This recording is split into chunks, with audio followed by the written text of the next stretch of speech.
नमस्कार, शाम के 7 बजने वाले हैं। वक्त हो गया है फास्ट एंड फैक्ट्स का। फास्ट एंड फैक्ट्स में आपको दिखाएंगे दिन की हर बड़ी खबर पूरी रिसर्च के साथ। मैं हूं अदिति अवस्थी और मेरे साथ है रूबिका लियाकत।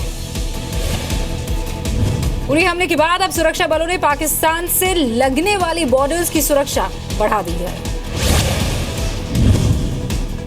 ये तस्वीरें जम्मू में भारत पाकिस्तान सीमा की है। बीएसएफ ने बॉर्डर की सुरक्षा काफी कड़ी कर दी है। रात के साथ साथ अब दिन में भी बीएसएफ के जवान पेट्रोलिंग कर रहे हैं। ये जवान इस बात का तो ख्याल रखते ही हैं कि किसी तरह की सीमा पार से घुसपैठ ना हो सके। साथ ही इस बात का भी पूरा ख्याल रखा जाता है कि पाकिस्तानी रेंजर्स का मूवमेंट कैसा है।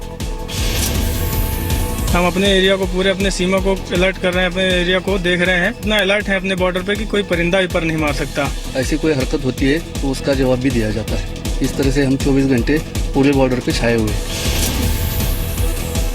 18 सितंबर को उरी सेक्टर में आर्मी ब्रिगेड हेडक्वार्टर पर हुए आतंकी हमले में 18 जवान शहीद हो गए थे। सीमा पार से आतंकी सलामाबाद नाले से दाखिल हुए थे। आतंकियों ने पोस्ट पर जवानों की अदला बदली का वक्त चुना था। आतंकियों ने उस टेंट को निशाना बनाया जहां जवान सो रहे थे। 13 जवान आग में झुलसकर शहीद हो गए थे। सेना की शुरुआती जाँच के मुताबिक उरी में हमला करने वाले चारों आतंकी जैश ए मोहम्मद के थे। उरी आतंकी हमले के 2 दिन बाद सुरक्षा बलों ने 2 बड़ी घुसपैठ की कोशिशों को नाकाम करते हुए 12 आतंकियों को मार गिराया।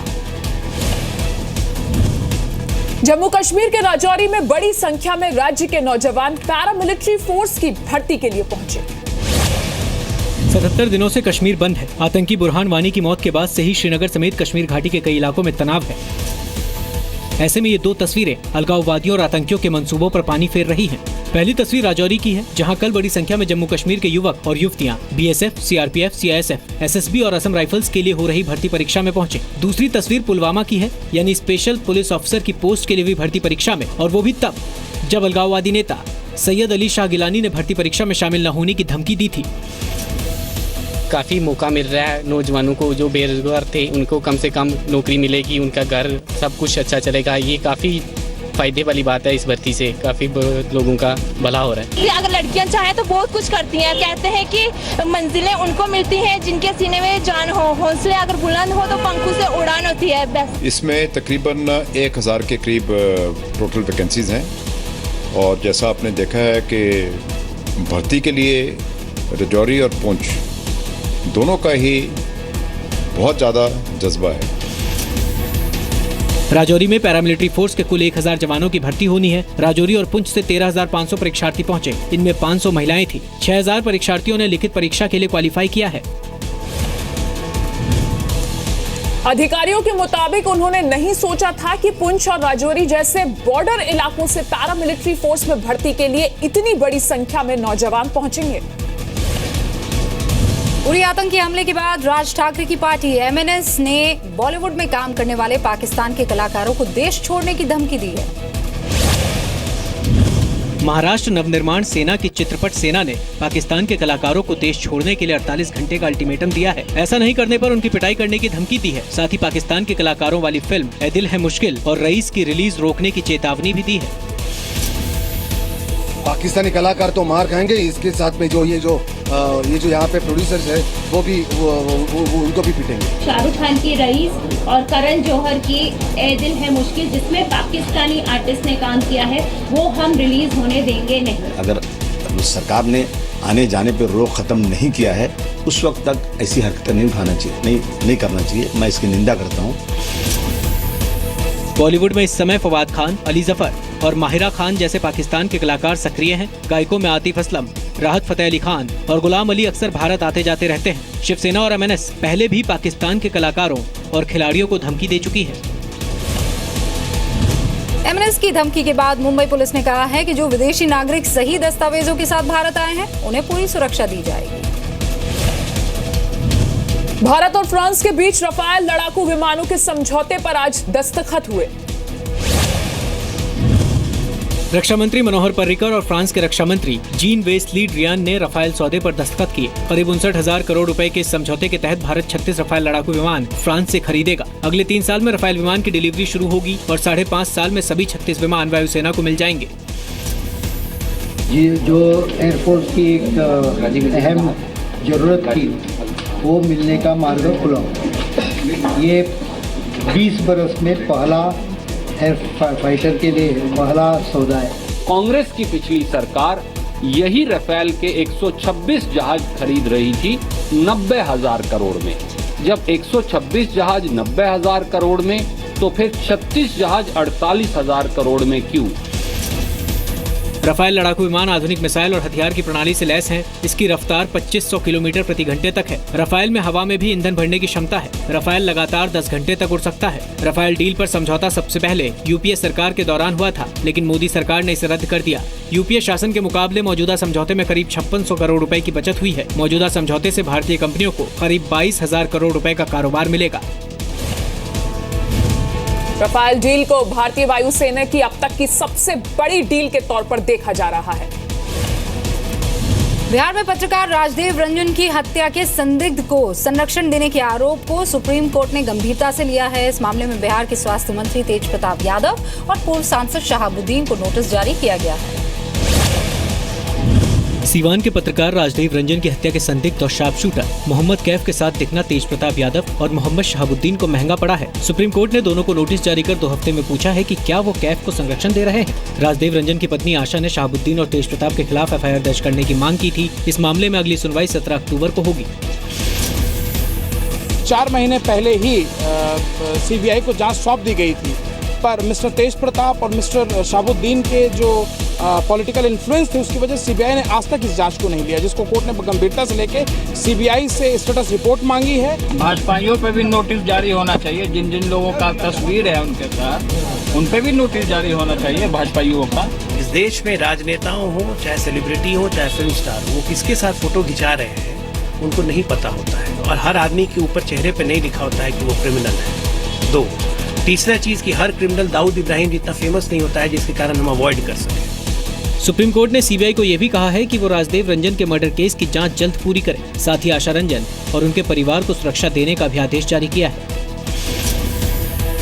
13 मई को सीवान में पत्रकार राजदेव रंजन की हत्या की गई थी। हत्या से पहले राजदेव रंजन को कई बार धमकी मिल चुकी थी। राजदेव की हत्या में मोहम्मद कैफ संदिग्ध है। हत्या के बाद से वो फरार चल रहा था। मोहम्मद शहाबुद्दीन के जेल से छूटने के बाद वो स्वागत के लिए भागलपुर सेंट्रल जेल के बाहर खड़ा था। 21 सितंबर को मोहम्मद कैफ ने सीवान की अदालत में सरेंडर किया। फिलहाल वो जेल में है।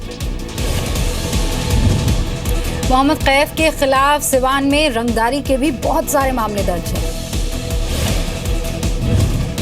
केरल के कोझिकोड में आज से बीजेपी की 3 दिनों की राष्ट्रीय परिषद की बैठक शुरू हुई। उरी हमले का असर यहां भी देखने को मिला।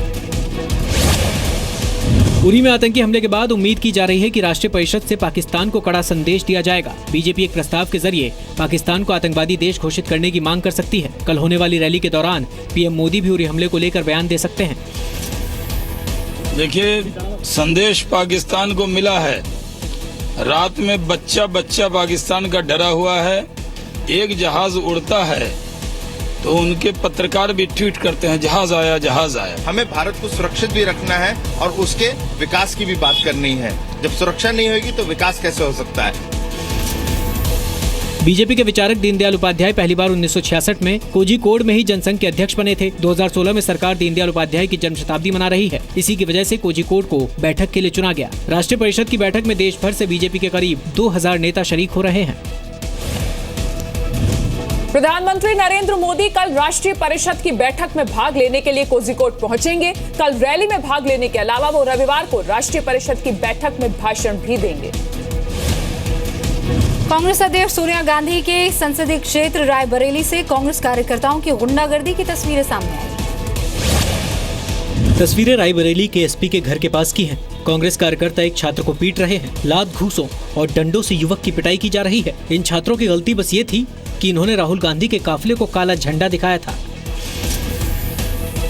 सिर्फ मैं काले झंडे दिखा रहा था, ठीक है। और ये लोग कांग्रेस वाले आए हैं, जो भी नाम अभी हमारे बुजुर्ग ने लिया है वही सब लोग थे, उन्होंने हमें मारा है और बहुत मारा। यहाँ पे अभी कुछ कांग्रेसी को मारा है, जबरदस्ती वो निकल रहा था। गुंडाई कर रही है, गुंडाई और क्या गुंडाई है। रायबरेली के कार्यवाहक जिला अध्यक्ष रमेश शुक्ल और कार्यालय प्रभारी विजय शंकर अग्निहोत्री समेत दर्जनों कांग्रेसियों ने छात्र की पिटाई की। छात्र बेरोजगारी और विकास न होने की वजह से नाराज थे। उन्होंने राहुल गांधी के काफिले को काला झंडा दिखाया था।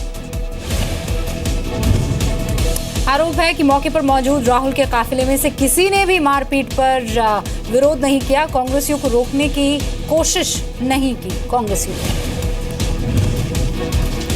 पंजाब के मोगा से अकाली दल के नेता की शर्मनाक हरकत का एक वीडियो सामने आया है। वीडियो में अकाली नेता एक नर्स को थप्पड़ मारते दिख रहा है।